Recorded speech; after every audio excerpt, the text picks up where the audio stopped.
नमस्कार student AP की series में एक और इम्पोर्टेंट क्वेश्चन मैं आपको बता रहा हूँ।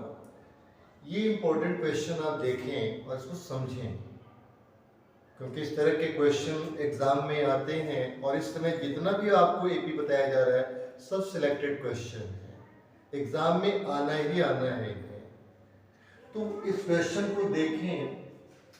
यहाँ पर कह रहा है कि check whether 301 is a term of the list of number 5, 11, 17, 23।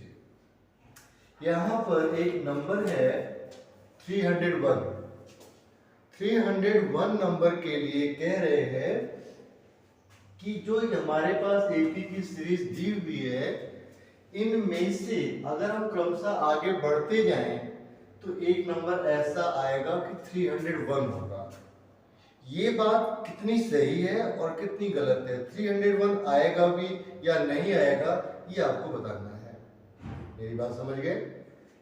इस सीरीज में इसको मैं क्रमशः उसी कॉमन डिफरेंस पर प्लस करता हुआ चला जाऊं तो क्या 301 कहीं पर जाकर आएगा? अगर ऐसा करें तो हम ये सोचेंगे कि भाई चलो प्लस करके देखते चले जाएं, तो हम प्लस कब तक करेंगे? प्रश्न तो ये बनता है ना कि हम प्रश्न उसको प्लस करते हुए, सम फाइंड आउट करते हुए 301 तक कब तक पहुंचेंगे? आएगा भी नहीं आएगा कोई गारंटी नहीं। तो इस तरह के क्वेश्चन को करने के लिए हमें बहुत सिंपल से मेथड को यूज करना है। कौन सा मेथड होगा आप उसको देखें। पहले आप यहाँ पर एपीज की सीरीज को नोट डाउन कर लें। एपीज की सीरीज क्या है? 5, 11, 17, 23 एंड सो ऑन। आपके पास ए गिवन है 5, कॉमन डिफरेंस जिसे आप डी कहते हो वो कितना है?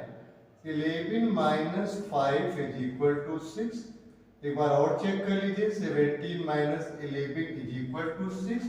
नेक्स्ट और चेक कर सकते हो, 23 माइनस 17 इज इक्वल टू 6। सब में आपने क्या देखा? 6 तो देखा, कॉमन डिफरेंस आपको 6 मिल गया। अच्छा, अब यहाँ पर हमने क्या करना है? A N is equal to A plus N minus 1 into D. इस फार्मूलाज को मुझे यूज करना होगा। ठीक, अब देखिए ए एनथ टर्म क्या है? जो nth टर्म है वो क्या है? 301 है। क्लियर ना? तो यहाँ an पर हमने क्या लिख देना है? 301। a के लिए 5 plus n minus 1 into D. D कितना हमारे पास? 6। एक्सक्यूज मी, यहाँ पर आपको प्लस लिख गया होगा, क्वेश्चन को हमने इंप्रूव कर दिया है। आप इसको माइनस ही रखेंगे क्योंकि फॉर्मूला माइनस ही होता है। तो अब आप देखें यहाँ पर ये प्लस के साइन में है, 301 ये इधर लाते हैं 5 को तो माइनस हो जाएगा। यहाँ पर n माइनस 1 और इंटू 6 है।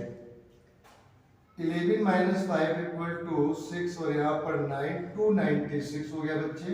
अब यहाँ पर आप डिवाइड कर दो 6 और n माइनस 1, ये मल्टीप्लाई के साइन में है, यहाँ आके डिवाइड हो जाएगा। 6, 296 को आप 6 से डिवाइड कर दो। 6 4 जा 24, 5 और 6, 6 9 जा 54, 6 9 जा 54। 6 से 4 गया, कितना बचा? 2 बचा। 5 से 5 गया, नथिंग। 49 2। अब यहाँ पे माइनस भी है ना, तो पहले हम माइनस का भी कल्याण कर दें। तो n is equal to 296 upon 6, ये माइनस है, यहाँ आके क्या बनेगा? प्लस का बनेगा।